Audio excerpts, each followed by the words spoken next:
Hi, this is Kerby Anderson. You know, each day we take on the tough issues and provide a biblical perspective to them. The topics we cover are wide-ranging: apologetics, theology, prophecy, creation and evolution, intelligent design, marriage, family, child-rearing, the millennial generation, trends in society, politics, economics, business, religious liberty, the Constitution, public policy, foreign policy, military policy, tensions in the Middle East, abortion, homosexuality, pornography, sexual ethics, media, technology, history, and America's godly heritage.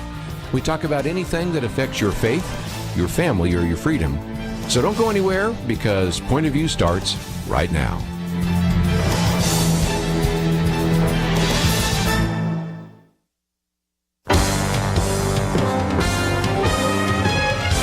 Across America, live, this is Point of View.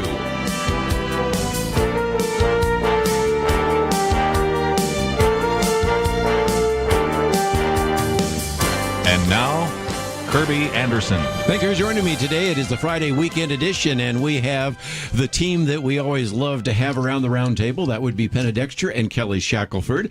And I thought just before we get into all the issues in the news, I might just mention that people have been asking about you.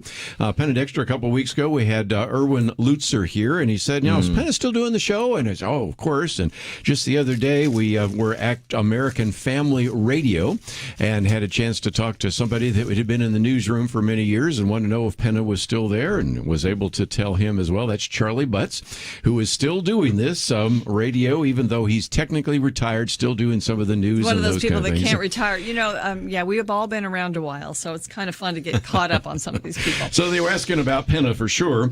And then, in a sense, indirectly, they've been asking about Kelly. And usually what I get is, I haven't heard Kelly on in a while. And I think the implication is, does he not love you anymore? And my favorite line is, look, Kelly does not wake up on Fridays thinking, I wonder what I'm going to do with my day today. How am I going to spend the next 3 hours, a half an hour down to the studio, 2 hours in the studio, and a half an hour afterwards? He is a very busy individual. So we are always blessed when either Penna Dexter or Kelly Shackelford are here.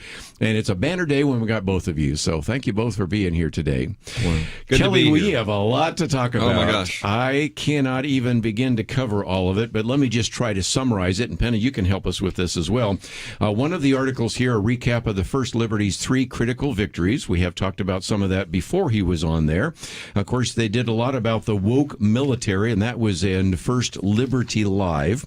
We have one of our first articles about this idea of the Keep 9 Amendment. That gets into, of course, the Supreme Coup. And, of course, our first article there is Coach Kennedy, that case going back to the Supreme Court. So, Penna, it might take an hour just to cover all the First Liberty material. There's a lot. I just, before I came to the studio, watched yesterday's First Liberty Live piece. And, one of the unique parts of First Liberty Institute is there's a whole division that deals with the military. And this was about chaplains and a lot of times it's just a matter of reminding somebody of what the law is for religious liberty. So there you go. It was really, really interesting, Kelly. That was a good. I love the First Liberty Live episodes, but this was a good one.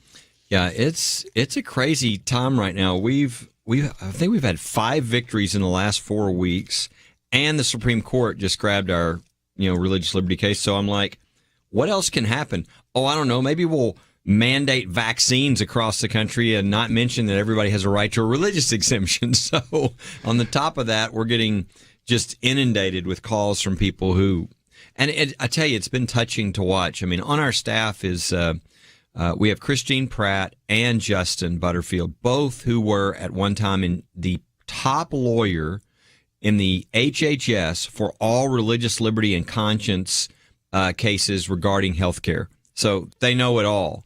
And what's been interesting is the story after the story after the story of people calling Christine back and saying, and crying, saying, you saved my career.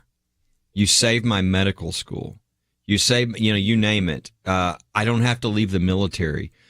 All these people that basically they were being told, you either get the vaccine against your beliefs, because these are people that have beliefs against that, or your career's over, your med school's over, your whatever is over. And in every case, I'm talking hundreds, they're calling back and saying, thank you.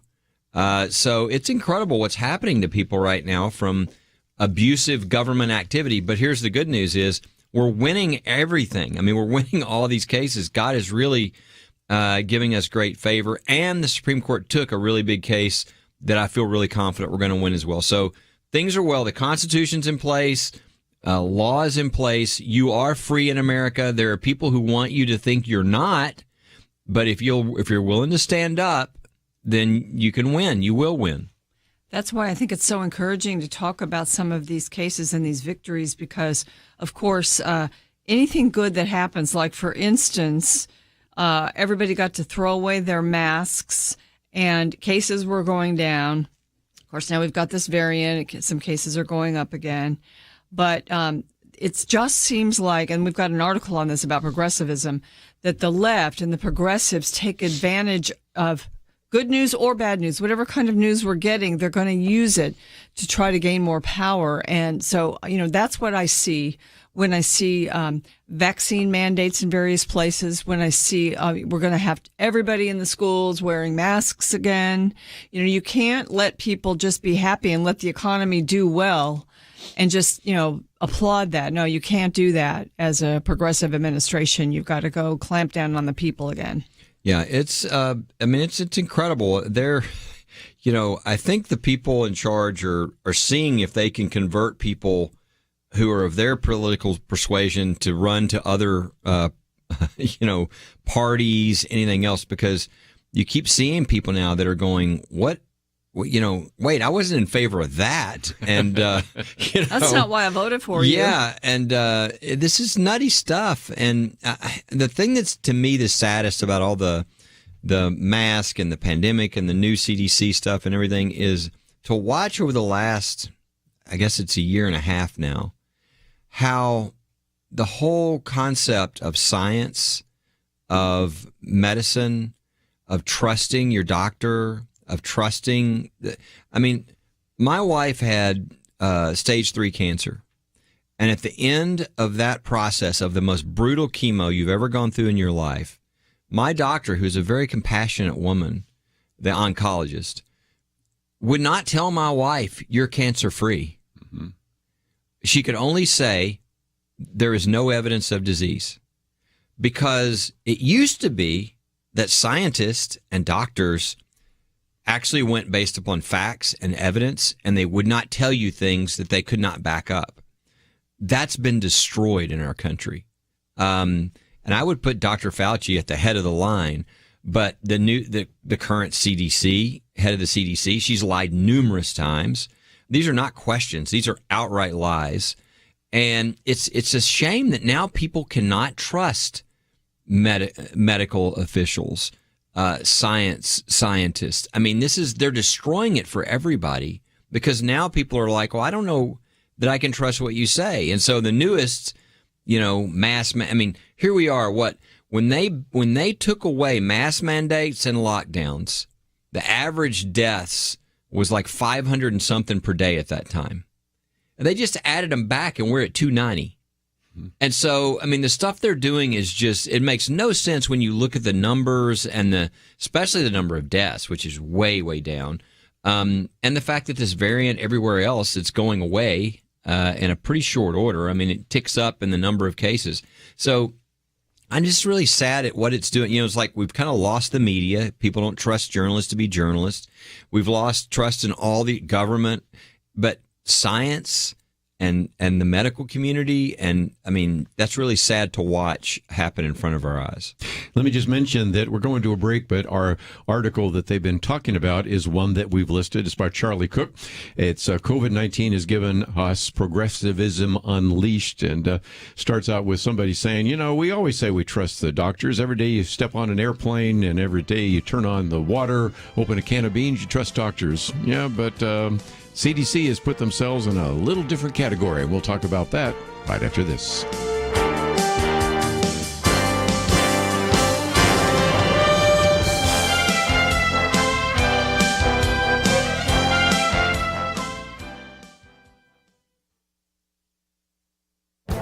This is Viewpoints with Kerby Anderson. You know things have gone from bad to worse when the co-founder of an internet website is criticizing his own site as an enemy of democracy. I've been doing radio commentaries on the bias and inaccuracies in Wikipedia since 2008, but an interview with co-founder Larry Sanger illustrates why you shouldn't depend on this internet site for information. Wikipedia is more one-sided than ever, he explains, and he believes the site has made itself into a kind of thought police that has a de facto shackled conservative viewpoints with which they disagree. For example, citations from news outlets like the Daily Mail and Fox News have been banned. Alternative perspectives on controversial issues are often ignored. University students often discover that Wikipedia is not accepted as a source for academic papers. This is due to the open-source collaborative nature of the site. Errors and inaccuracies abound in the articles, but Sanger is now pointing to a bias that resembles what you would find on most university campuses today. Leftists monitoring Wikipedia maintain a strict control over what is published and reject diversity of opinion in issues ranging from race relations to climate change. They work to maintain that every article is on what they say is the right side of history. The bias may even have an influence in elections. To illustrate his concern, Sanger cites the Wikipedia article on Joe Biden. There isn't anything that remotely resembles the Republican take on Biden, and the paragraph on a possible Ukrainian scandal reads like a defense attorney brief. And there's no mention of the Hunter Biden laptop. Most of us have known the problems with Wikipedia. Now the co-founder provides even more examples of why you shouldn't trust the internet site. I'm Kerby Anderson, and that's my point of view. For a free copy of Kerby's booklet, A Biblical View on Loneliness, go to viewpoints.info/loneliness. That's viewpoints.info/loneliness.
You're listening to Point of View, your listener-supported source for truth. Back once again, it is Weekend Edition. We have about a half a dozen different articles, so if we keep the train moving down the road, you'll know why, because there's a lot to cover. But I thought, Penna, for just a few minutes, we might have you and Kelly talk about, of course, we have Coach Kennedy. We have a couple of really important cases that have come down, and I just keep wanting people to be encouraged, because if you watch the mainstream media every day, you would think that the progressives are on the move, secularists are winning, and Christians are in a corner, and it's really not the case, because every time I turn around, I hear about another First Liberty or Alliance Defending Freedom case that they've won.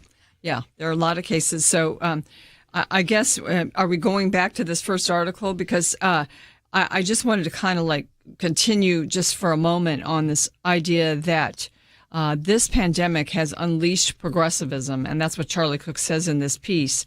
And, you know, Kelly mentioned the science, and the science is supposed to be neutral politically. It's supposed to, and that's what this piece kind of unpacks that very well, that, you know, the science is supposed to do science, and of course, science sometimes changes. So there were a lot of changes in what we knew to be true in COVID from the beginning to now. And if those who were speaking to the American public could have been honest, I think we would trust science right now, even though it wasn't perfect, or it was, you know, the conclusions derived by scientists changed over time because this was something new and different. But that's not what happened. We had people really lying to us, and it was public lies that you cannot deny now, especially about masks.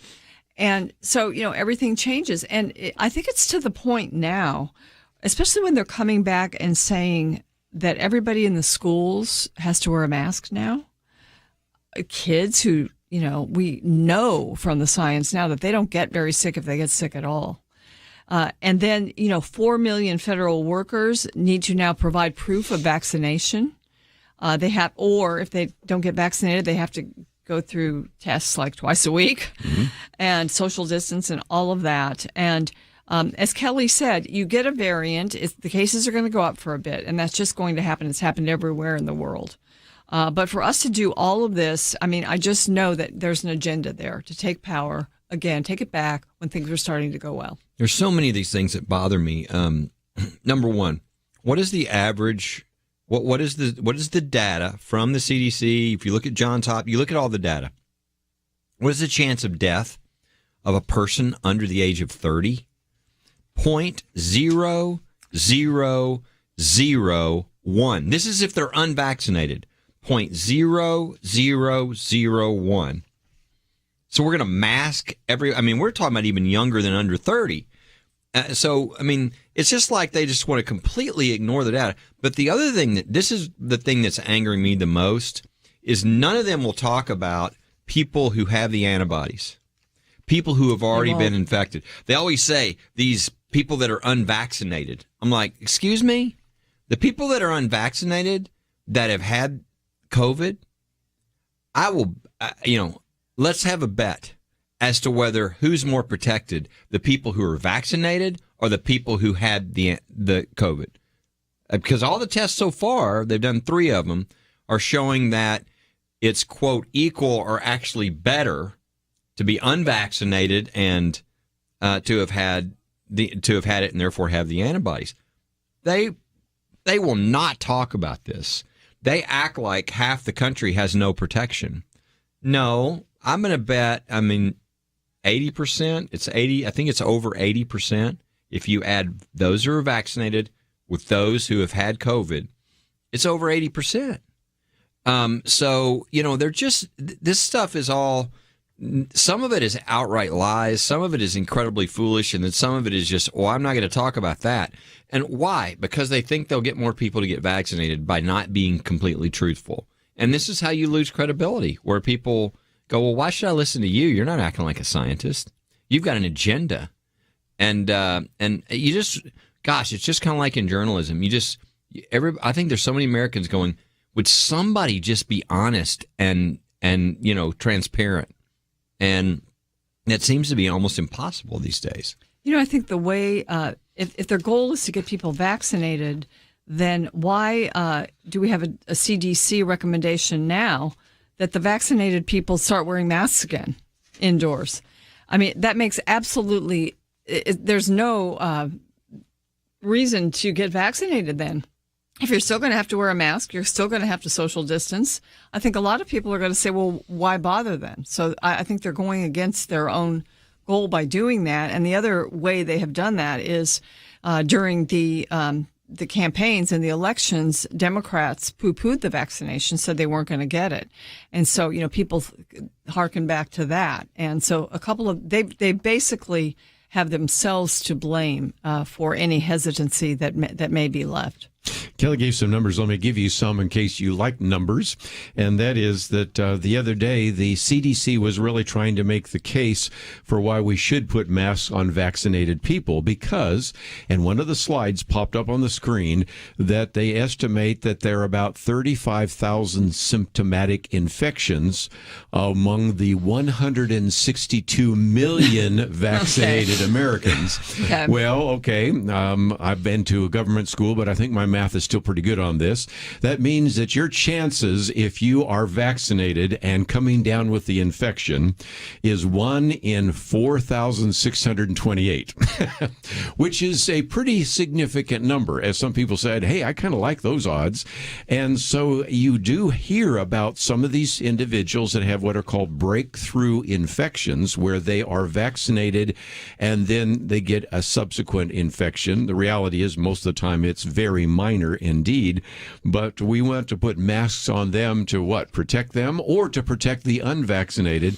And of course, Kelly just gave you another set of numbers a minute ago. And I know it's hard to follow numbers on the air, but when you have more than a 4,600 to 1 chance of actually being infected when you've been vaccinated, and you still need to have a mask, and we still need to social distance and all the rest, something's not right. And then again, add to that I bet it's the same if you're unvaccinated, but you've had COVID.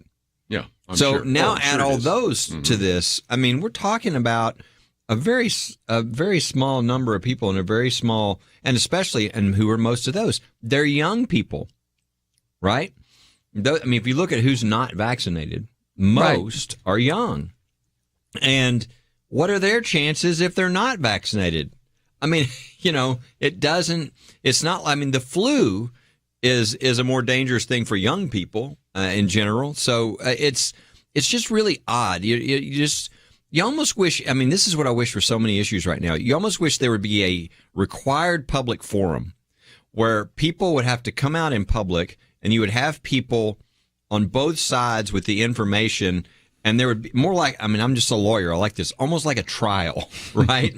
Put on your evidence and let me cross-examine your evidence. And let's, because evidently you don't want to be truthful, but you wish there was some way we could pull this all out in the public, and we could actually have, because we're having to get it, piece by piece, and use it. The CDC comes out and says we need to do this, and then you look at their data and you're going, oh, that's not what the data says. It doesn't say that at all. They didn't provide data to support that. They're supposed to today. I heard that there's supposed to be a little more data given today to back up. Yeah. And so we'll see what that is. But it just seemed kind of crazy to hear these generalities spoken with, some pretty draconian directives and no real data behind it. Well, the rumor was that they were relying on this study from India. I was going to just bring that up, the India study. And the problem with the India study is, number one, they withdrew the study. And number two, it was based upon a vaccine that's not even approved in the United States. So, kind of problematic to base masking everybody in the country over, 60% of the country over a study from India that they've withdrawn, and that, is based on a vaccine that they don't even accept in the United States. As we go to a break, let me just mention this one is from New York Times. We didn't post this, but it's from the New York Times, so it must be true. But it points out the fact that maybe we need a little more humility. Try this, for example. In India, where the Delta variant was first identified and caused a huge outbreak, now cases have plunged precipitously. In the United States, cases started falling rapidly in early January, and the decline happened even before the vaccination. Of course, there's always the puzzle about some of these reckless states like Florida and Texas actually saw those drop precipitously. And then in large parts of Africa and Asia, they still have not experienced outbreaks like those in Europe, North America, and South America. And the conclusion of this is, maybe we just need a little more humility. There are just a lot of puzzles here, a lot of what are called COVID-19 mysteries, and I'm quite content with people saying, I don't know, we're just trying to figure it out. But when they become dogmatic, that's when I think some of us around the table have some questions. Let's take a break. We've got a lot more to cover, and we will do that right after this.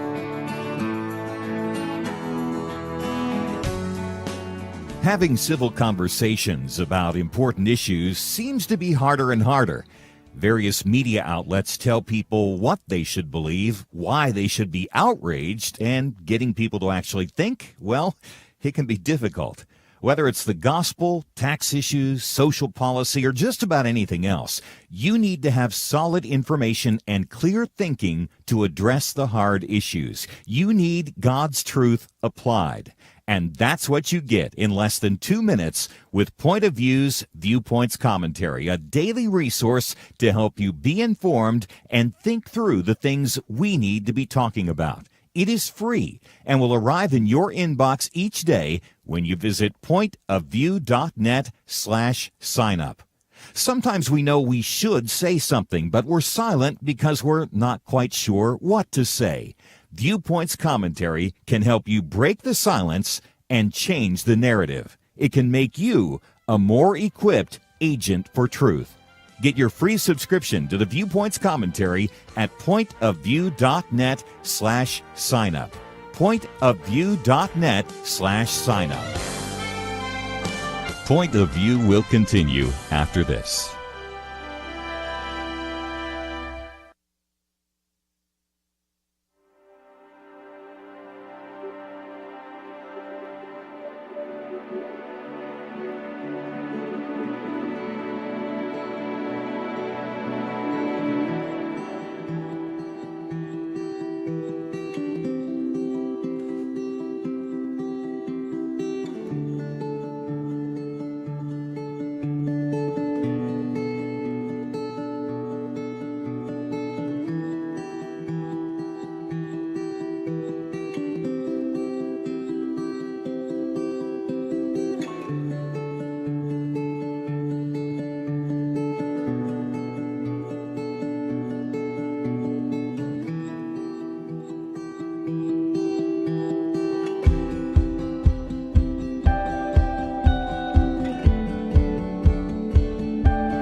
You are listening to Point of View. The opinions expressed on Point of View do not necessarily reflect the views of the management or staff of this station. And now, here again, is Kerby Anderson. Back once again, if you'd like to join the conversation, 1-800-351-1212. Penna Dexter, Kelly Shackelford, and again, we have all sorts of links, and let me just mention, before we get back to the topic we had at hand, a very good piece there at First Liberty, where it talks about the recap of First Liberty's 3 critical victories. Of course, we talked about First Liberty Live, and of course, our first article on Coach Kennedy, heading back to the Supreme Court. But Penna, we've been talking about some of the other issues First Liberty has been addressing, and there are no lack of opportunities for Kelly Shackelford and his staff to address some of these topics. There are no lack, and when I got to sit in your chair a couple of Fridays while you were gone, we did talk about Judge Mack and the victory there, and you might want to just re-summarize that for people, because that one's encouraging. Yeah, I think it's a powerful, what he's doing is a great example for everybody around the country too. Judge Mack is a justice of the peace, and in the county where he is, in smaller counties, he's not only the justice of the peace, he's the coroner. So he has to show up when somebody dies and designate the cause of death. And he was doing that, and of course, when you show up and somebody's died, he was around a lot of people who were just totally distraught, and there was wailing and all kinds of stuff. And he said, I'm just going to ask all of the religious leaders in my community, the ministers, everybody, if they want to volunteer to be part of a volunteer chaplain program, where when I go, they can take turns going out, and if family wants to be ministered to, they can. And then I'll allow them to open my court in prayer, in which we do all across the country. And of course, lawsuit comes from, Freedom from Religion Foundation. They get a judge who doesn't know what the law is, a federal judge who rules against Judge Mack. And then the Liberal Commission on Judicial Conduct decides, we've got an opportunity now. Let's go after this guy. And let's say it's unethical for him to have this program, and let's try to throw him out as a judge or stain him as a judge. Good news is we went up to the Federal Court of Appeals, and before we haven't even gotten to the real argument, we just asked for an emergency stay. And I mean, the Fifth Circuit really ripped these folks to shreds, which they deserved. The judge was told accurately that this is not even a close question on the law. We have prayers to open court sessions across the country. The idea that you can't have a volunteer chaplaincy due to say a prayer is ridiculous. And then they went after the commission and said, you didn't even wait for the appeal to try to attack this guy? And they had no patience for the commission and just ripped them to shreds too. So I love seeing this, because Judge Mack is such a good guy. He's doing such a good thing, and that is helping people in his community. It's a great example for what can be done all across the country. And I love that not only did somebody say you're right, but they actually started beating up the bullies that were trying to bully him. So I love that we've got an interim victory for Judge Mack, and I feel very confident that now with that panel at the Federal Court of Appeals, hopefully we're going to eventually have a really good final decision that'll also set a really high-level precedent for the country. One other one that I thought we'd just mention is a couple of weeks ago we talked about Christians engaged and the fact that they were denied their 501c3 tax-exempt status. Now, if you were reading the commentaries, by the way, Penna's commentaries today, but mine yesterday was about the victory, but I pointed out, and as some of those that wrote to the IRS were pointing out, if you took the same criteria that was used to deny Christians engaged from having a 501c3, that would deny tax exemption to all sorts of churches. So again, absolutely, this is a victory that's more than just for one small group. Although it did remind me, Kelly and Penna, of the time when we had some of those Tea Party people that weren't getting their tax exemption. So that's another one of your victories. Yeah, the IRS said in writing that the reason that they were denying Christian engaged tax-exempt status was because they said that they were aligned with biblical values. and that biblical values were more closely associated with the Republican Party. And therefore, I was like, okay, every church now just lost its tax exempt status. Every Christian organization, anybody who follows biblical values. So it was unbelievable that was in writing, that was the decision, but a good victory to get that reversed, and really a good victory on behalf of every group across the country, tax exempt, that it follows biblical values. Well, anyone who listens to Point of View on Fridays often has been following the Coach Kennedy case with us over the years. The case has been to the Supreme Court, back down, back up, and the Ninth Circuit Court of Appeals panel was really a pretty scathing, I think, repudiation of Coach Kennedy's effort to just really practice his faith. Mm-hmm. He was fired, of course, for praying after the football games by himself, not coercing anyone to be part of that or anything. And so the question was the en banc Ninth Circuit going to review that decision or not? They decided not to. So now, Kelly, there's a chance here for this case to go to the U.S. Supreme Court. As far as something that is not a victory at this point, it was the best thing I've ever seen in a case to set something up. Coach Kennedy, of course, he was fired for going to a knee for 15 to 20 seconds to say a silent prayer by himself. We went up to the Supreme Court, and they said, "Oh, there's some facts that need developed," and they sent it back down. But when they did, the 4 conservative justices said, "By the way, we found the Ninth Circuit's opinion below really disturbing. This idea that every government official, can't engage in any religious activity would just be, teachers would be punished for praying over their meal in the lunch cafeteria, bowing their head. But it would apply to everybody in every, agency across the country." They said, "This is crazy." So it goes back down. We get the facts developed. It goes back to the same judges. So what do? Do they heed the call? By the way, the four justices who did this, the 4 conservatives, they've now added since then this justice by the name of Amy Coney Barrett, who's pretty good on religious liberty too.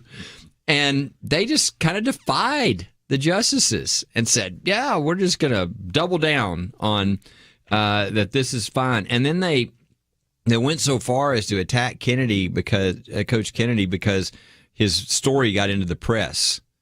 So they said he was, like a publicity hound, and that's what caused this problem. And you're like, he only got publicity because you fired him. It's like, hello. So anyway, so then you can go and beyond the 3-judge panel to en banc, which is all the judges at the Ninth Circuit. Well, this is the Ninth Circuit in San Francisco, so we're outnumbered there. But the great news is, number one, there were 11 dissenters. So a number of judges wrote and said, "Oh, this is a horrible decision. This is not what the Constitution says, and this would mean disastrous consequences for people's freedoms all over the country." And they wrote numerous different reasons why they said the Supreme Court has to take this case. So they just laid it out, and they made a great argument. One of the things they said, "Well, you seem to be so bothered with the publicity, but you're trying to argue that the problem here is, since he works for the government, that people would all think that when he goes to a knee by himself on the middle of the field, that it's the government going to a knee."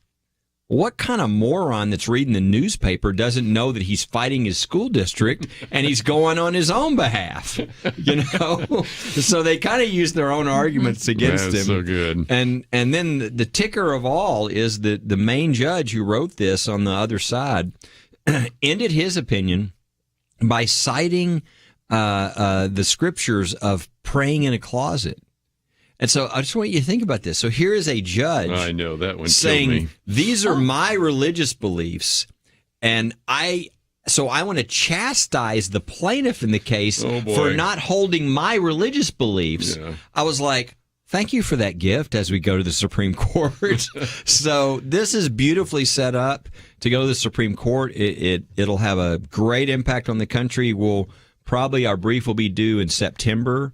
The other side will file theirs in, I think that's right, in October, yeah. And anyway, this is all coming up, and we'll know later in the year what happens, and Coach Kennedy is on his way. Let me just again give you those links, and then when we come back, we're going to talk about the cost of school shutdowns. That was our second article. We have the firstliberty.org Coach Kennedy case. I mentioned some of the others. You've got Supreme Coup, that's COUP.com. We also have firstlibertylive.com, and those will give you all the links that you can find to some of the things we've talked about today.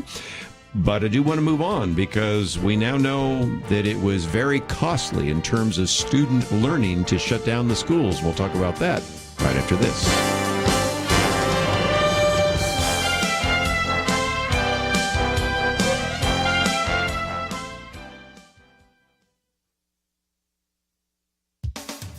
For the first time in more than 40 years, the president's federal budget calls for taxpayers to directly fund abortion. This is being done chiefly by eliminating the Hyde Amendment from spending proposals. The Hyde Amendment stipulates that Medicaid cannot pay for abortions and has been attached to federal spending legislation since 1976. This protection has been bipartisan. There have been battles, but Congress, whether majority Republican or majority Democrat, has consistently applied the Hyde Amendment and other related policies to federal programs to protect the rights of taxpayers and medical providers who object to abortion. No longer. For the first time in 4+ decades, House committees are passing spending bills without these protections. The National Pro-Life Religious Council points out that numerous other long-standing specific federal provisions that protect our tax dollars from funding abortion have been removed from legislation. These include the Smith Amendment, which eliminates abortion funding from the Federal Employees Health Benefits Program, the Dornan Amendment, which applies the Hyde Amendment to the District of Columbia,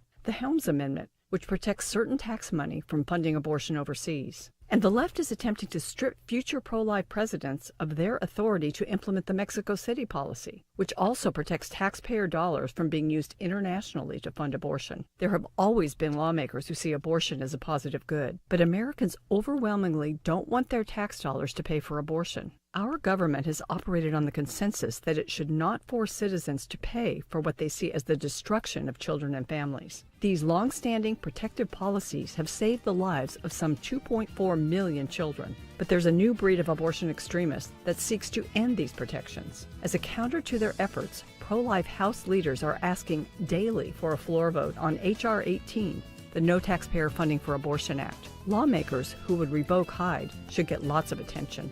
For Point of View, I'm Penna Dexter.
Now, back to Point of View, your listener-supported source for truth. Back once again, we have all sorts of topics on the table here today. We talked about Coach Kennedy, some of the religious liberty. We will get back to, of course, the issue of masks and the mandates. And, of course, even one of our articles is about, we are requiring Americans to have masks and vaccinations, but what about all the people coming here illegally? So we'll get to that in due course. But, Penna Dexter, you got my attention the other day when you were talking about the cost of school shutdowns. We've known this before. You've written some commentaries on this, but this new study is just a reminder that when you don't have kids in school or you try to educate kids by online, it just doesn't work. Yeah, I mean, this is a McKinsey and Company study, and the kids who really they call it unfinished learning, but who were subject to remote learning elementary school kids in grades 1 through 6 were 5 months behind in math and 4 months behind in reading on average. And a disproportionate impact of this was on poorer majority, minority, and urban schools. And, these are the kids that got to come back and take a test in person. So it could actually be worse because some have never been back yet to school and will go back this fall. But the main reason for this, of course, that it went on so long was the teachers' unions. And I've got to say now that I think this whole idea of masking for everybody in the schools has a lot to do with, again, teachers' union pressure. But I think the interesting part of this was that it was in the Black and minority schools where the results were the worst. We have not done our students a service at all by the way we handled the pandemic, especially since the risk to students is so low. And I think the other part of this is that in affluent schools, parents can do things. They can put them in different schools where they can actually go in person. They can pay for tutors. And so it's sad for a sector of the economy that the education establishment has been trying to help. I mean, they've been trying to say there's too much of a gap between poor and rich and how they do in school, and the pandemic and the way it was handled made it much, much worse. While you're talking about education, a little bit later, we're going to talk about some of the things that the president has said that are just factually incorrect. He was pretty close, though, on one in which he said almost 90% of educators and school staff have now been vaccinated. And you might wonder where he gets the figures, but it looks like the NEA says that they believe from their surveys that 86% of its members have at least one dose, and the American Federation of Teachers come up with 89%. So I think that's where he's got those numbers. But still, we have a number of young people that may not be in school in the fall. And does anybody around the table think that a 10-year-old looking at a screen is going to get anything that is even close to education? No. And, of course, this, I think everybody knows that they're suffering in education. But, of course, there's also the other things they're talking about, the psychological impact, Yes. The lack of being around other people. There's the damage to these children is undoubted, and it's a matter of how extreme it is, and for what. Again, understandable that there are some kids who, there might be somebody they could endanger by getting the virus, right? But again, most of those people could get the vaccine. And when they get the vaccine, by the way, when you get the vaccine, I think the numbers are almost exactly the same. Your chance of death when you get the vaccine is the same as somebody under 30 who's never gotten the vaccine, which is really low, 0.0001. So the point is, they're really, it's like, where's the balance here? And I think Penna's the answer. There's not a balance because this is about the teachers union. I mean, they wrote the last CDC, they were actually editing back and forth when the CDC issued their guidelines. That kind of leaked out. So do you think they had anything to do with this recent, right before school, all of a sudden, oops, sorry, we got to mask up all the kids, all the 3-year-olds. And all the teachers that have been vaccinated. Yeah. And it's like, well, wait a second. Why is that? If the teachers have been vaccinated, why would you do that? And it's, I think it should be pretty simple with regard to the teachers unions. If you want to go and teach, you get paid. If you don't, you don't. If you have a medical exemption, something very specific, that puts you at danger, then you'd make exceptions there. But otherwise, give people why don't you give parents a voucher and let them choose where they want to put their kids? They'll make sure they get an education. This is the problem when government controls things. They usually muck it up pretty good. If you let parents make the decisions, if you let teachers who want to be paid make the decision, I bet they can find a way to teach where they're safe. And if not, I bet they'll exercise the wisdom to do what they need to do to protect themselves. But when it's a one-size-fits-all, government's going to tell everybody approach, you get really bad results. The pandemic has done one good thing. It's made the case for school choice. And I think the Heritage Foundation is following this, that many, many states are putting forward choice legislation, opening up to different, private types of funding for kids to be able to choose the schools they go to.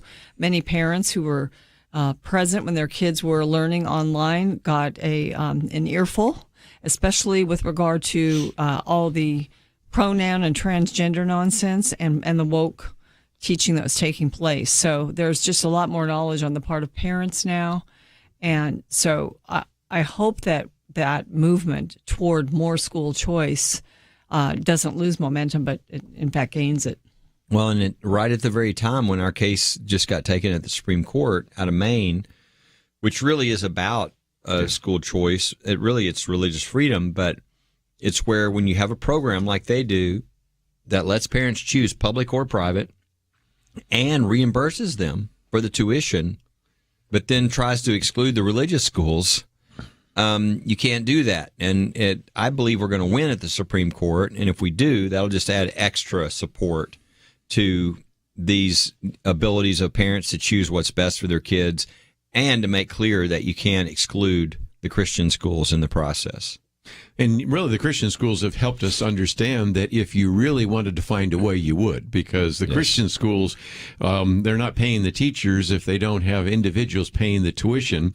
But when you already know that you have the government largesse, well, then we can actually abandon the schools. But Penna, this is a very good piece. It's the second article, and we try to equip some of our parents out there because have you noticed they're all showing up at the school boards? Yeah. And they're showing up because they're saying, look, we need our kids back in school. They're showing up at the school boards because they're saying there's too much explicit sexual education and this is not good. And they're showing up at the school boards because they're concerned about the teaching of critical race theory, and they keep telling us that they're not doing that.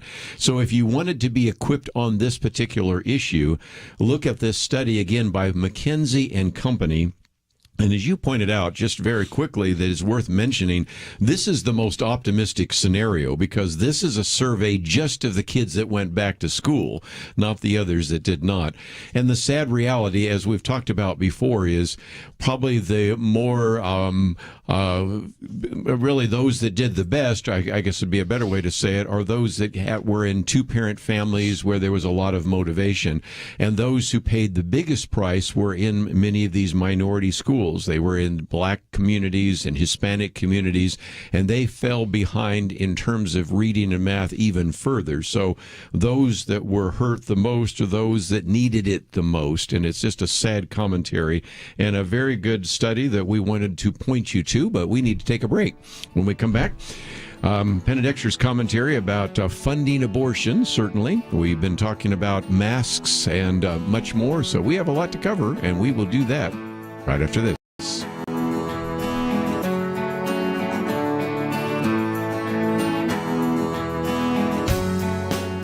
We live in a digital generation. Point of View is reaching this often overly plugged-in generation with truth. You can keep up with us 24 hours a day using your phone, your tablet, your laptop, or your desktop. Search for the Point of View Radio Talk Show on Facebook, where you can keep up with today's issues, learn about current and upcoming guests by liking us on Facebook. Also, follow us on Twitter. Our handle is @PointOfViewRTS.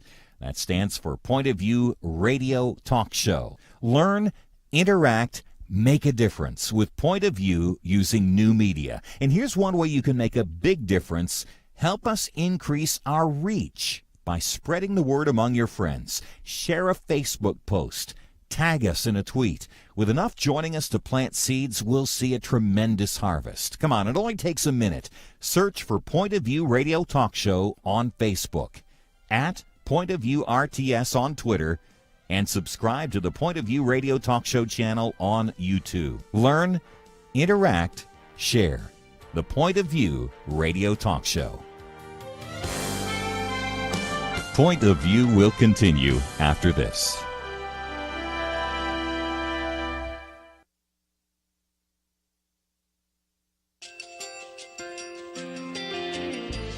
I just want to thank you so much for all the wonderful programming you have.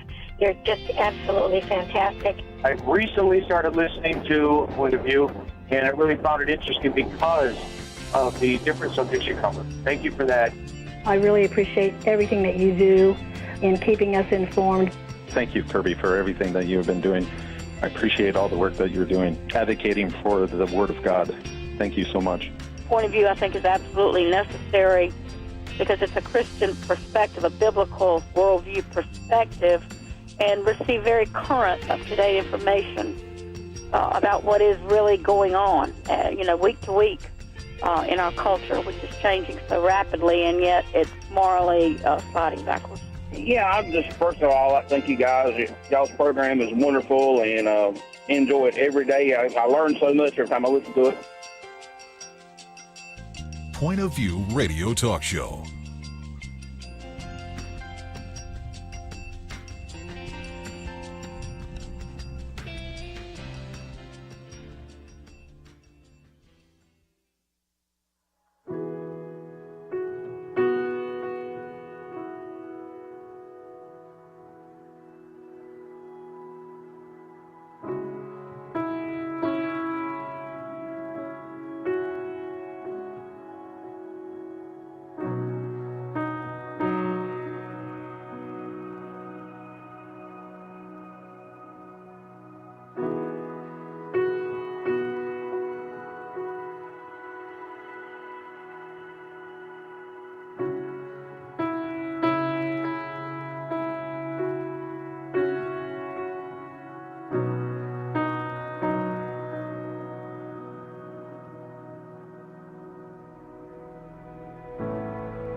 Hi, this is Kerby Anderson. Each day we take on the tough issues and provide a biblical perspective to them. The topics we cover are wide-ranging.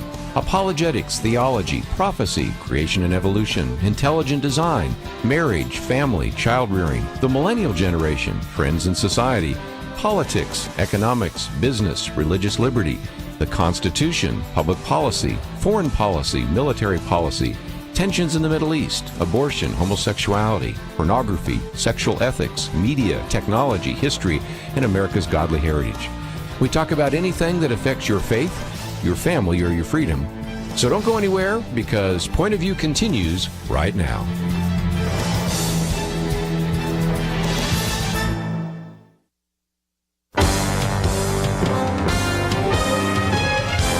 Across America, live. This is Point of View.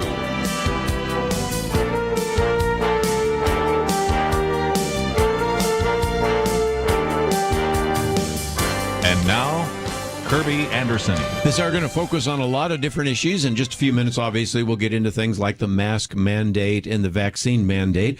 Penna Dexter, Kelly Shackelford. But Penna, I thought we might, for just a minute, talk about a few things in Congress. One is the infrastructure bill that is making its way there, and to really maybe talk about that for a minute.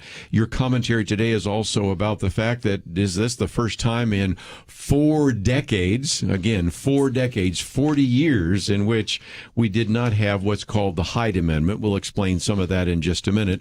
But the first thing is maybe we don't have an infrastructure deal that's $3 trillion. It's only, and I'm joking with this, $1 trillion in infrastructure. And I think we've all learned that when you talk about infrastructure, you usually think it's roads, bridges, maybe ports. But according to the way infrastructure is defined by this administration, it may be that, but it's also the Green New Deal, isn't it? Yes, it is. In various parts of it, there are requirements that go along with the Green New Deal. I think one of the big ones is these electric stations, charging stations across the country. And I think it was the Wall Street Journal that mentioned today that back with another infrastructure program, I think under Eisenhower, they didn't give money for gas stations back then. So, why can't private companies operate their electric charging stations? And that's the question I've had from the beginning on this is, first of all, I drive around here in Texas and, there are a lot of roads being fixed right now, a lot of infrastructure being worked on. And, most of this is paid for by the state or the city. Yep. And, why can't we? But, what happens is the states and cities that can't afford it, that spend their money on social service programs to the detriment of their infrastructure, that's what our federal infrastructure bill gets to pay for that, too. Broadband is another part, but really it's like, the Journal said something like 99% of the country is fine with regard to broadband. There's just a few little rural places that need help. So you need all these billions of dollars and really it affects the companies that have been doing it, because once the federal government puts its money into things, they also get to start telling companies what to do. Right. And usually it means less profits for the companies. And then the other part that's very worrisome, of course, as we all know, is that this is the small infrastructure plan. And in order to even get Nancy Pelosi to bring it up, she is requiring that the Senate vote positively and pass, or at least signal that they're going to pass this $3.5 trillion socialism plan. Yes. Takeover, including 3 entitlements that would be permanent, progressive boondoggle. And that is supposed to go, in tandem with infrastructure. So everybody's all happy about infrastructure, which I'm not particularly. But what are they going to give away to get it? And if they're going to give away moving our system so far to the left, and talk about the Green New Deal, that will be the Green New Deal in spades. And it will be inflationary. Maybe the infrastructure bill is less inflationary, but this 3.5 trillion, or if it turns out to be 2.5 trillion, whatever it turns out to be, it will be inflationary, and it will just the entitlements that it's adding are One of them is about long-term care. Just that's a new entitlement. Excuse me. Dental Medicare begins to cover vision and dental, where Medicare is like about to go broke in 4 or 5 years anyway. So these are things that don't go away.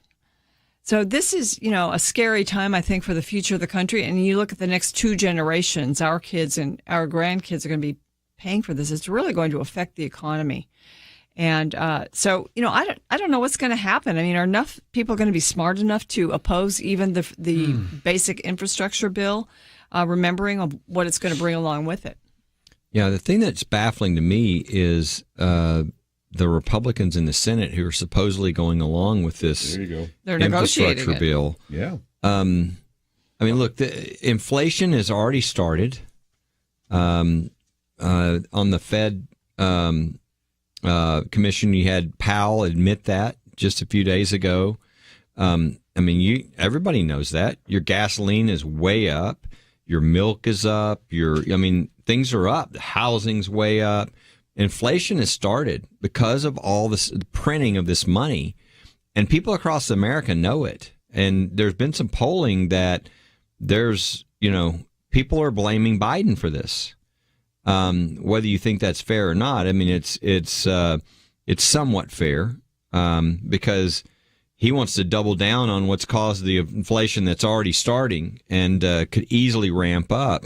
And then they want to spend another $1 trillion and then another $2 to $3 trillion. We don't have the money. I mean, they're spending on the backs of our grandchildren. If we get that far as a country, we might collapse before that if they keep thinking they can print trillions of dollars and with no impact. I mean, I don't know. It looks to me like we're heading for Jimmy Carter times again, and if not worse, because this is just irresponsible. There was a real exception during the pandemic because the government closed people's businesses. We did something pretty radical and gave trillions of dollars to the businesses so that we wouldn't destroy all those businesses. But what that evidently did is it sent a signal to the Democrats that, hey, we'll just start printing money on everything and there'll be no impact because we don't see, it's kind of like people that, it's just, all it is it's like if it doesn't happen immediately, then it must be okay. So any bad thing that you do that will crop up in weeds, a year from now or 6 months from now or whatever, they're going to do in the country, and all the country's going to pay for it. And so I just don't understand. I don't understand why the Republicans in the Senate are going along with the first trillion, because we're already in a real dangerous situation, and the American people know it. The polling is showing that they're seeing the inflation and they don't like it. So I don't understand why they're doing that. And Penna made a good comment or two about this article that came out from the Wall Street Journal. We didn't post it, but if some of you say, you're saying some things pretty quickly, and I'd like to read it myself. Again, the question it asks is, why should taxpayers in Little Rock be subsidizing New York City's subway and fat union contracts? $7.5 billion for a network of electric vehicle charging stations. Even during the New Deal, we didn't build gas stations. And then back to Penna's comment here, 99% of American households have access to high-speed fixed or mobile broadband, and we're going to spend another $40 billion on that, and that's before we get into all the Green New Deal material. There are some really important questions that Kelly has put on the table, too, about why are Republicans even promoting this? But we wanted to cover that just so that you know that we have. When we come back, I do want to also encourage you maybe to go to our website today. Penna Dexter's commentary is called Making You Pay. This is something that is unique, and you'll probably only hear about it probably on Point of View or a few other conservative stations because it has eliminated the Hyde Amendment. We'll talk about that right after this.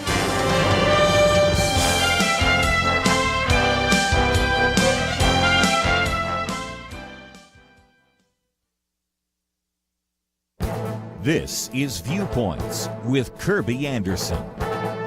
You know things have gone from bad to worse when the co-founder of an internet website is criticizing his own site as an enemy of democracy.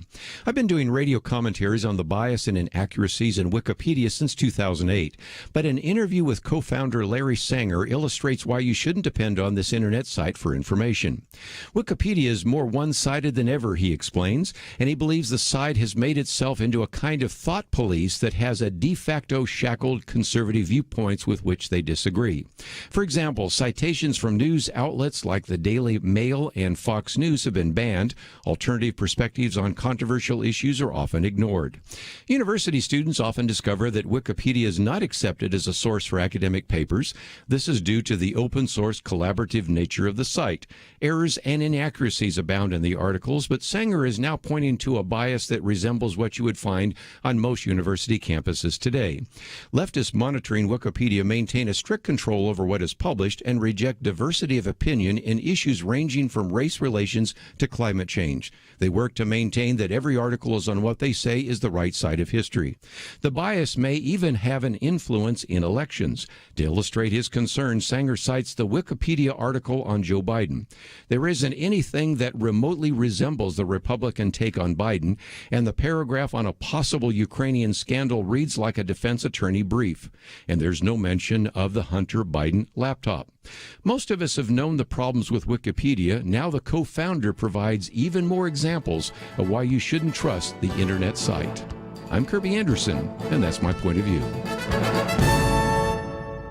For a free copy of Kerby's booklet, A Biblical View on Loneliness, go to viewpoints.info/loneliness. That's viewpoints.info/loneliness.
You're listening to Point of View, your listener-supported source for truth. Back once again, we're going to get into some of the other issues in the news, but I did want to not have the day go any further without mentioning what is in Penna Dexter's Viewpoints commentary.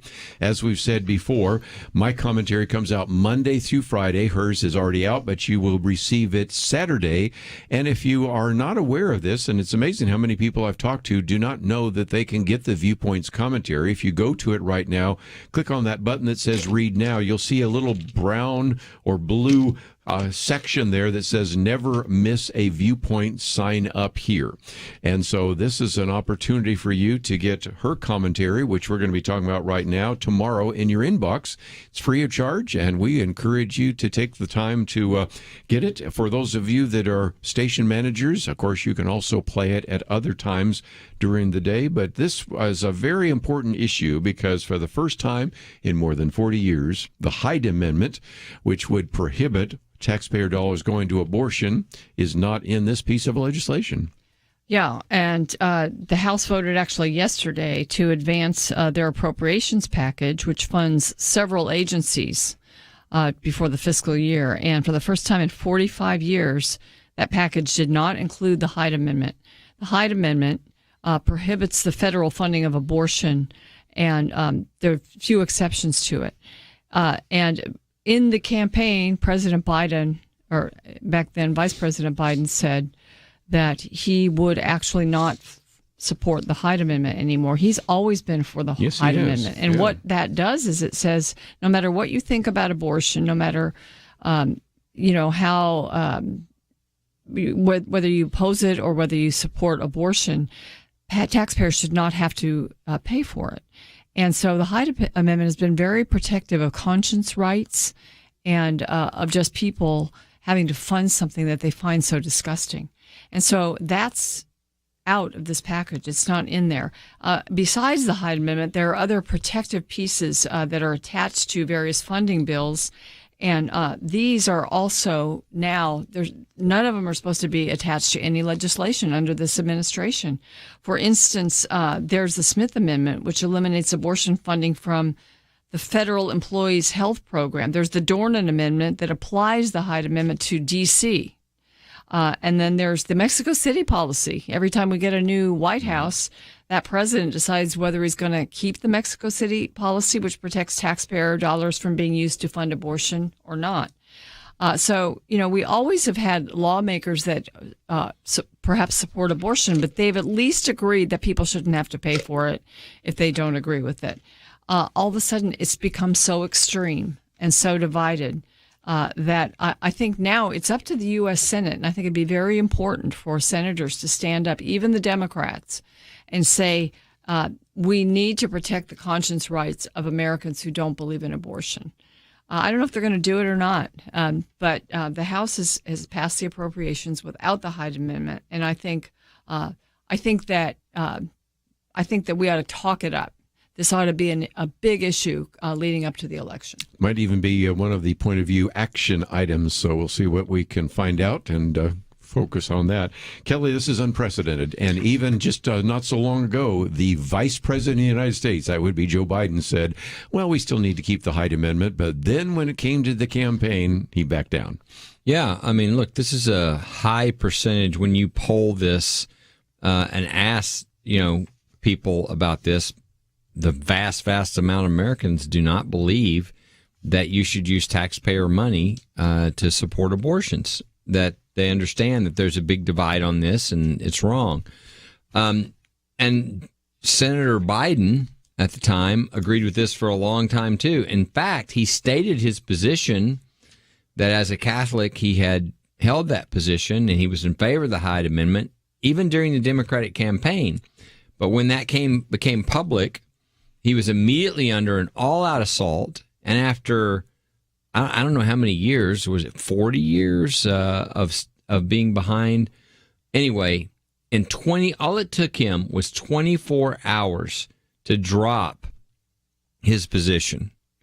So if you wonder part of the reason why the Archbishop of San Francisco was not supportive of Pelosi as a Catholic, it's because of those kinds of things. When you've got a teaching of the church that's very specific and very strong, and you're willing to throw it away in 24 hours just because you think it'll be to your political advantage, maybe you shouldn't be, in the church, having communion with the Archbishop.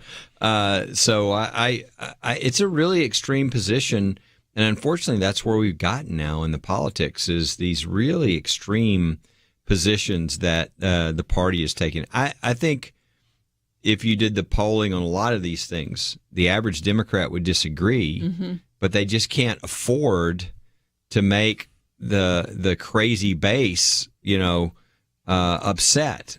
And so they take these really extreme positions that do not poll well. And I think this is going to come back to haunt them next year in the election. Because the American people watch all this, they see. And so these extreme, another one would be, why is he not correcting the situation on the border? Why maybe 2 million people coming into our country? Those are the ones that we caught. And everybody knows it's like beyond anything we've ever seen, but they won't correct it. And Trump had it somewhat under control with the agreements with Mexico and everything else. Why? Because they've got a crazy base that is really extreme. But I think the average Democrat would probably say, well, yeah, you need to have things ordered. We can't have millions of people coming over our border. But so I think this stuff is going to really backfire on them because you can play to your base for a little bit, but eventually there's going to be elections where your base is only going to bring out 30-something% of the vote, and you're going to be in trouble. Let's talk about that for a minute, because my Tuesday commentary was called Going Woke. And again, most of us probably would have some disagreements with James Carville, but this is what James Carville said the other day, that these people are out in front of their skis. These are people that are talking like people in faculty lounges in fancy colleges. I love how he says that, using different language than ordinary people. And that was one of the quotes. One of the other, and these are Democrats saying this, that the party now is sounding and acting too judgmental, too sensitive, too woke to large swaths of the American people, because they've been jamming politically correct terms or new norms down the throats of voters that are exacerbating the culture wars. These are quotes from Democrats that probably wouldn't agree with very much we talk about on the table, but that's what they're saying to their fellow Democrats. It's exactly right. I mean, what most people don't understand is, I think, sort of wokeism or whatever, it's a religion. It's a replacement for the Judeo-Christian value system. A lot of people don't know this who are in it themselves. They start out, especially young people, as social justice. And so it sounds really good, and it's a good, they'll look at a good purpose, like to eradicate poverty or to eradicate, racial discrimination or whatever. But pretty quickly, the religion part takes over, and you're doing things that, are against a Judeo-Christian religion, taking away people's freedom, treating people in a certain way that's not respectful, that's not civil, thinking that because your cause is good, any means to get there is okay. That is very anti-Christian, very anti-Judeo-Christian. But that's what this religion teaches. And really what ultimately we're talking about is Marxism, which comes in and has to destroy, half of the country to get to their utopia. They have no idea what they're going to replace it with. And I think the saddest part of this is the church is asleep. Most pastors say, well, I don't want to talk about any of that. That's politics. No, this is about coming against the church. Look at any of the other countries. Look at Rod Dreher's book, Live Not by Lies. The first thing that happens when they come in is they take out the church, because that's a competing religion, because theirs is a religion. So, sort of putting your head in the sand as a church is not the way to go with this. It's people need to be challenged to stand up and speak the truth, to speak against. People think religious freedom is only so they can maybe share what they believe. What a small view of religious freedom. When religious freedom goes, Marxism and the most incredible evils come in. Millions of people get murdered. People get put in jail. This is what we're talking about. What pastor shouldn't be talking about that? And it's happening all around us. Everybody knows it. And so this is the battle we're in right now. This wokeism, I wish the pastors knew it. Many of them do not. How long would it take them? Everybody listening, go buy a copy of Live Not by Lies, right, by Rod Dreher. You could also get the book by Erwin Lutzer. Give it to your pastor. It's only 200 pages, right? Read it. They need to understand that there's a battle going on, and it's not a political battle. It's a battle over truth, and it's a battle over whether the church and the family will continue to exist. We'll be right back. Having civil conversations about important issues seems to be harder and harder. Various media outlets tell people what they should believe, why they should be outraged, and getting people to actually think, well, it can be difficult. Whether it's the gospel, tax issues, social policy, or just about anything else, you need to have solid information and clear thinking to address the hard issues. You need God's truth applied.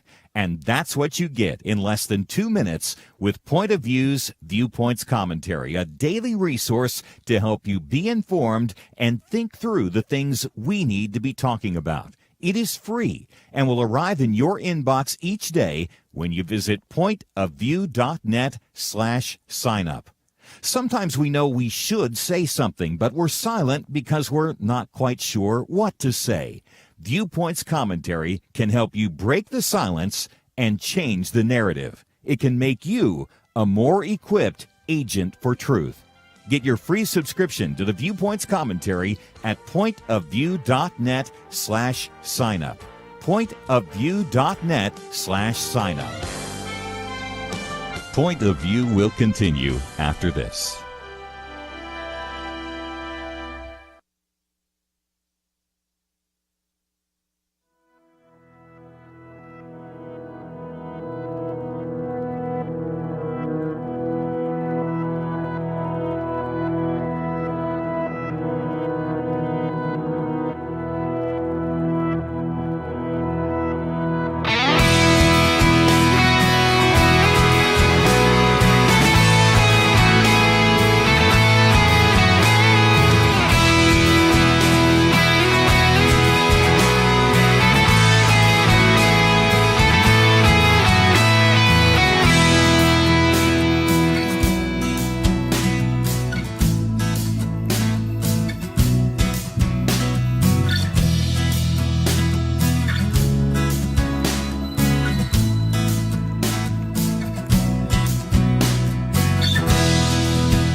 You are listening to Point of View.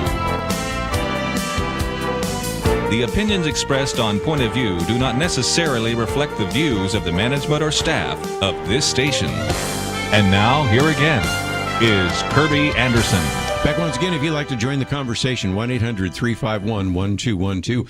Obviously, we want to get into the mask mandates and the vaccine mandates. But one aspect where even if we have some agreement or disagreement about some of those mandates has surfaced as we have posted one of these articles about the fact that Jean Psaki was out just the other day, so had Karine Jean-Pierre. And anyway, Peter Ducey asked the question, why is the federal government asking vaccinated Americans to wear masks to stop the spread of COVID-19. But at the same time, federal agents are also releasing COVID-19 positive border crossers into small towns in Texas. It's more than that because they're letting them go all over the country. And it's something that surfaced in a press conference. Also, if you watched The Five the other day, Tucker Carlson and Geraldo Rivera really got into it as well about the fact that there are some people in America right now, Kelly Shackelford, that are saying, on the one hand, we have to have masks. We're hearing about mandatory vaccinations, all sorts of things. And on the other hand, we have a border that's out of control, and we don't even mandate something as simple as that. And it's quite possible that in some places, the increase in the COVID infections are due to the fact that we're not even screening people at the border. Well, yeah. Plus, they bring them in, and then they all throw them into a crowded facility. So, of course, if there's any infectious diseases, they're going to spread like crazy. What's happening at the border is a mess. I mean, you've got the governor of Texas that's having to hire his own people to get, and again, the sad thing is, when President Trump was in, there was a border problem. I mean, he was trying to figure out how to fix it. People got critical of him. He obviously tried different things. He actually found a solution eventually that was working. And Biden comes in and blows the thing up. And everybody knows that there is a huge problem at the border now. And yet nothing is being done to fix it. Nothing. And so if you poll Americans, do they think something's being done? Yes, they do. But this is obviously one of those deals where my base says I can't do this. Despite the fact that this is obviously bad for our country, it's bad for these individuals, but they won't do anything. And so then you get insane things like this, where an entire an entire hotel was taken over so that when the people came on, there was Catholic Charities wanted to find some place to put all these people infected with COVID that were coming over the border. I mean, that's crazy. And they're actually... there's numerous stories of our government taking people once they come across the border, filling airplanes with these people without any COVID testing, and then sending them to some other place in the country, some other community. So again, you've got double hypocrisy. Number one, when you come across the border, you would think that they would be at least as concerned about COVID as they are with, your 5-year-old in kindergarten. And number two, we all have to wear a mask when we're on the airplanes. They don't. Yeah, evidently, if you're illegal and you come here, you don't. Or if you're a Democratic legislator from Texas, you don't. Which of course they got on the airplane, and a number of them have COVID. So it's just weird to watch because it's like it doesn't make any sense. And what it speaks to a little bit is that you don't really care. And I think in this case, what it means is they don't really care about the border. They know it's bad. They know the American people want it fixed, but evidently there's a powerful enough minority in the party that says, don't you dare fix this, which is a disaster. I mean, we're looking at 2 million. 2 million we're talking about illegal people coming, and those are the 2 million are the ones they caught. Right. Okay, so it's probably, they're guessing it's more like 4 million. Yes. Unbelievable. So you definitely can't have track of any sort of thing like COVID if 4 million people are flooding into your country from other places and you don't even know who they are or what they have. You're probably also going to get a lot of crime and a lot of other stuff. I mean, there's a lot of people just looking for, a better way of life, but there are also a lot of other things that are coming across the border as well. There are, and I just think that it's part of a plan. I think that it's not that they don't care; they care, and it's actually stopping the building of the wall, and not doing anything about the people coming across. And it seems like families are one demographic, but then people that aren't in families are getting through more. So that's a lot of young men. Some of them may not always be obeying the law. So it's changing the composition of our country. And, as we said, we don't see results of everything right away. But you have those people in 10 years, some of them will be voters, a lot of them, millions of people, millions of new voters. So that's it. It's to change the complexion of the country. And it's interesting because they've put Kamala Harris, of course, in charge of this. And she doesn't do anything about that part of it. Hers is like, well, let's deal with the countries of origin and the root causes of this, and let's help those countries. And that's well and good. But those are things that, those are strategies that take time, money, and they're way far away when we have this immediate problem of people flooding into our country. Not only flooding in with crime and all of that, but flooding in with COVID. Well, and here's what would be fascinating to see. The general reason why Democrats in general want people to flood across illegally is because the Hispanic population that comes in the United States tends to vote almost 2-to-1 Democrat. But that's starting to change. And it's starting to change because the Democratic Party used to be more the working class party.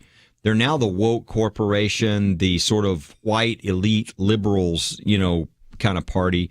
And as we saw with Trump, all on the border, those numbers moved heavily from 4 years earlier. People who voted for Clinton against Trump were voting for Trump against Biden.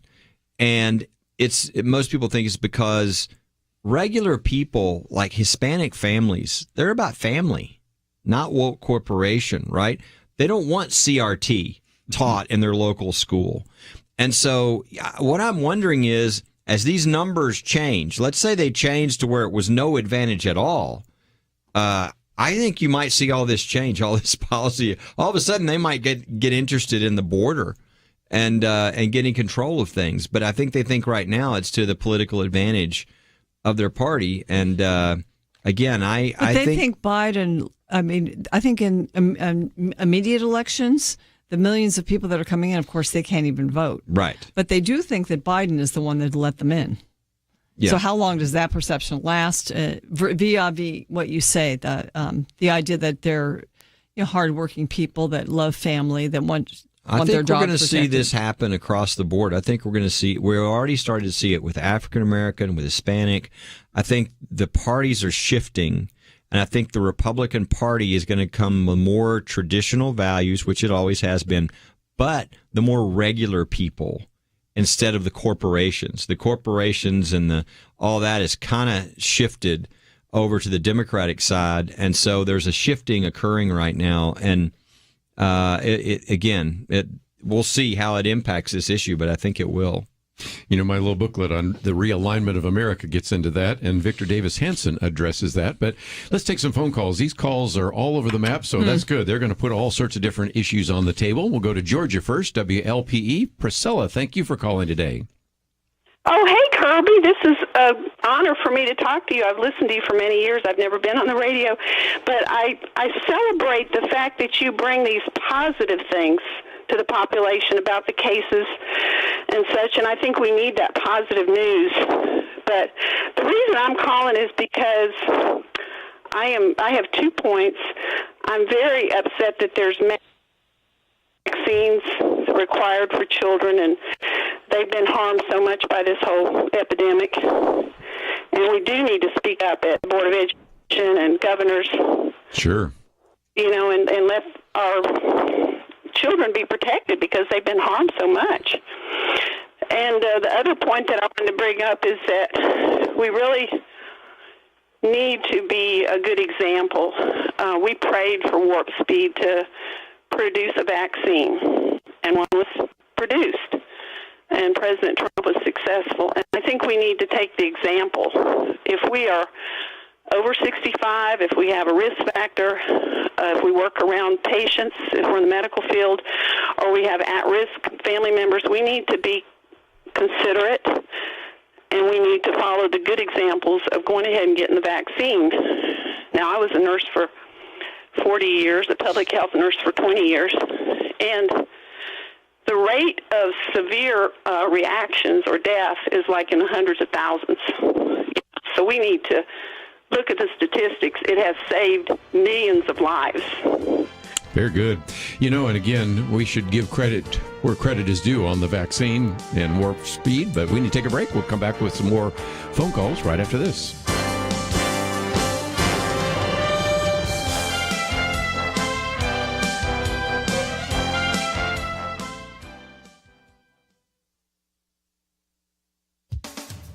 For the first time in more than 40 years, the president's federal budget calls for taxpayers to directly fund abortion. This is being done chiefly by eliminating the Hyde Amendment from spending proposals. The Hyde Amendment stipulates that Medicaid cannot pay for abortions and has been attached to federal spending legislation since 1976. This protection has been bipartisan. There have been battles, but Congress, whether majority Republican or majority Democrat, has consistently applied the Hyde Amendment and other related policies to federal programs to protect the rights of taxpayers and medical providers who object to abortion. No longer. For the first time in 4+ decades, House committees are passing spending bills without these protections. The National Pro-Life Religious Council points out that numerous other long-standing specific federal provisions that protect our tax dollars from funding abortion have been removed from legislation. These include the Smith Amendment, which eliminates abortion funding from the Federal Employees Health Benefits Program, the Dornan Amendment, which applies the Hyde Amendment to the District of Columbia, the Helms Amendment, which protects certain tax money from funding abortion overseas. And the left is attempting to strip future pro-life presidents of their authority to implement the Mexico City policy, which also protects taxpayer dollars from being used internationally to fund abortion. There have always been lawmakers who see abortion as a positive good, but Americans overwhelmingly don't want their tax dollars to pay for abortion. Our government has operated on the consensus that it should not force citizens to pay for what they see as the destruction of children and families. These long-standing protective policies have saved the lives of some 2.4 million children.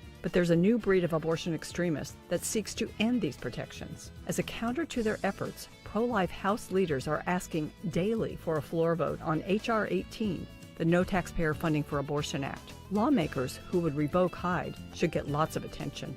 For Point of View, I'm Penna Dexter.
Now, back to Point of View, your listener-supported source for truth. Back once again, we're going to be all over the map in just a minute with all these different phone calls, which is just fine because it is called Point of View. But Kelly, you wanted to make a quick comment before we take another call? Yeah, Priscilla, I had two thoughts. Priscilla mentioned about getting positive news and talked about the cases and the case results, and I agree with that. One way people can get that, if they don't already, is if they, and I know there's a link at pointofview.net to go to First Liberty. Mm-hmm. But if you go to firstliberty.org and go down just a little bit, it'll say Be an Insider, and you can sign up. And every week we will tell you about the cases, the victories, the things that are happening. And that's a way for people to get that, once a week. The other thing, she was talking about our schools and that we're coming back to schools and that people are going to go have to talk to their school boards about the masking. And of course, there's also CRT and everything else. We're about, I'm kind of jumping the gun, but I'll give Point of View listeners an insider deal. We're about to do a back to school, really kind of campaign here in the next week or so at First Liberty. And if you're on our list, you'll get it. But it really telling people what their rights are. What are your rights as a parent? Because I think people feel like they don't have any rights, that the school district has all the rights. And it's not true. You are as a parent, have the fundamental right to direct the upbringing and education of your children. Your children are not children of the state. That's not our system. We've got Supreme Court cases that go back to the 1920s that are very emphatic about this. So doesn't mean that you win in every situation, but at least you know that you have something on your side. And so all that's going to go out. So if you're on our list, you'll get that with back to school, kind of helping gear people up to get ready to know how to be good parents and represent their kids. Sometimes people have trouble navigating, so I'll make it easy for you. Upper right-hand corner, it's got a little point. You click down, hit connect, and then it says sign up for the Insider. And so it's right there. A lot of great material there, including the Supreme Court coup, and I know you've been focusing on that. By the way, we did post a piece here about the 9th Amendment. We didn't get into that, but let's take a few more phone calls real quickly because we're going to run out of time before we run out of calls. No surprise there. Let's go to Arizona, KNLB. Martha, I think you want to talk about Afghanistan and the translators and the fact that some of them are now coming back. So you have the floor.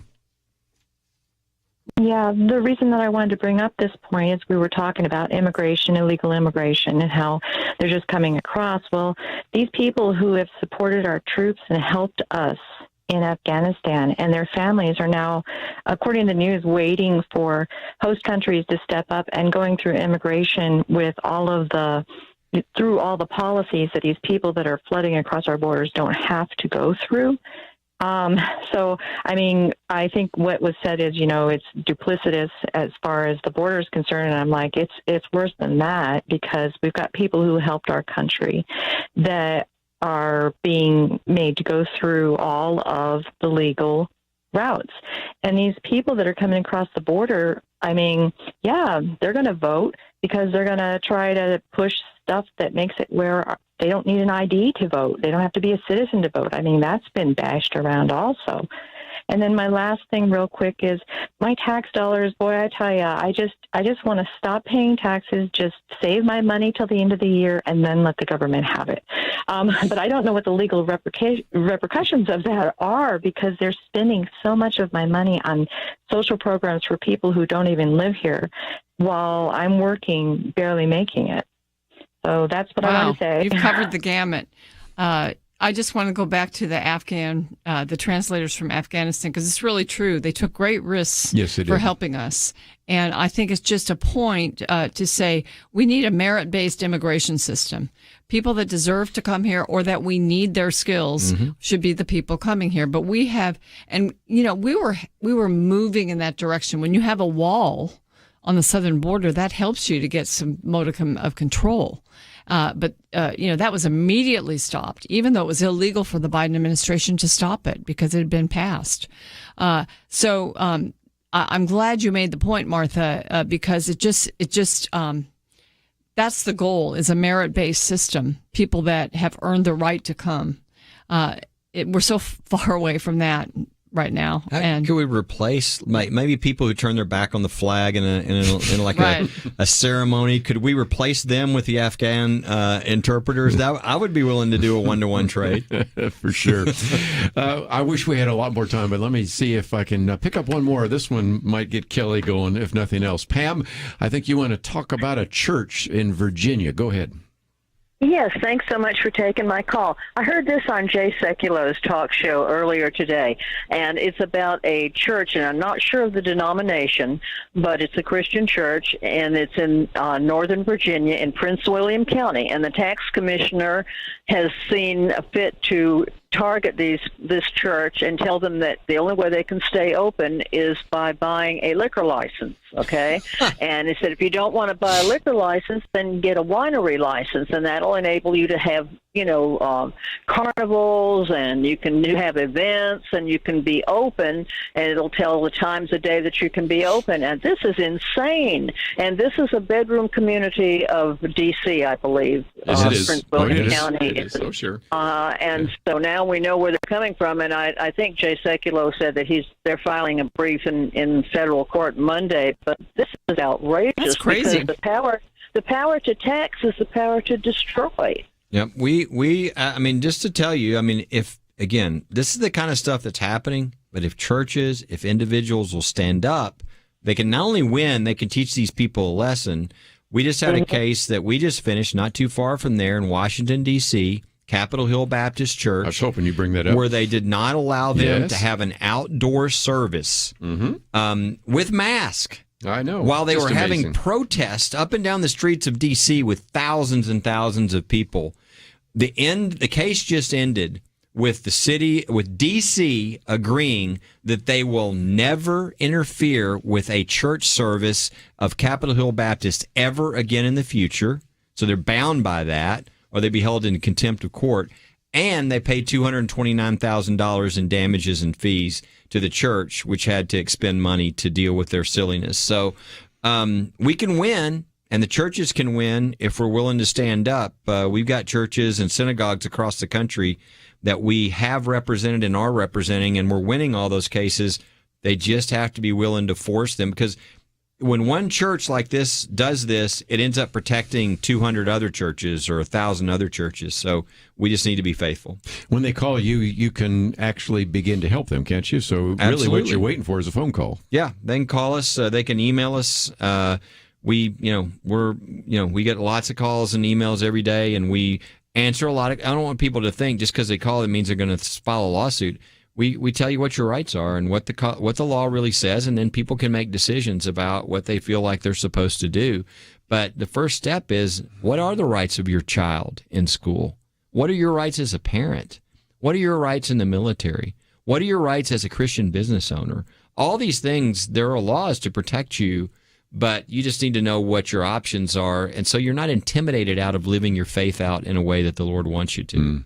5 victories over the last 4 weeks. That sounds like a pretty good batting average. I'd take that in any Major League Baseball game, right? Wouldn't you? God has been very gracious. I think it's 12 victories in a row. The only exception is Coach Kennedy, which we're ready to go to the Supreme Court on that, too. Well, there was a lot more I wanted to cover, but there's always Monday, so we'll do that. Chip Ingram will be with us. If you could read one of the articles, though, I think almost all of us around the table like this one by Charles Cook. COVID-19 has given progressivism, and it has really helped us understand what is going on and the inevitable backlash. So I think you'll find that very helpful. It is always great to have the two of you here. So Penna, thank you. Kelly, thank you as well. And I want to say thank you to Andrew and to Steve. And if you found yourself saying, I didn't get through, I wanted to ask a question, well, there's always Monday, and we will certainly entertain your conversations and your questions as well. Have a great weekend, and we look forward to seeing you back here on Monday, right here on Point of View. Having civil conversations about important issues seems to be harder and harder. Various media outlets tell people what they should believe, why they should be outraged, and getting people to actually think, well, it can be difficult. Whether it's the gospel, tax issues, social policy, or just about anything else, you need to have solid information and clear thinking to address the hard issues. You need God's truth applied. And that's what you get in less than 2 minutes with Point of View's Viewpoints Commentary, a daily resource to help you be informed and think through the things we need to be talking about. It is free and will arrive in your inbox each day when you visit pointofview.net/signup. Sometimes we know we should say something, but we're silent because we're not quite sure what to say. Viewpoints Commentary can help you break the silence and change the narrative. It can make you a more equipped agent for truth. Get your free subscription to the Viewpoints Commentary at pointofview.net/signup. pointofview.net/signup. Point of View is produced by Point of View Ministries.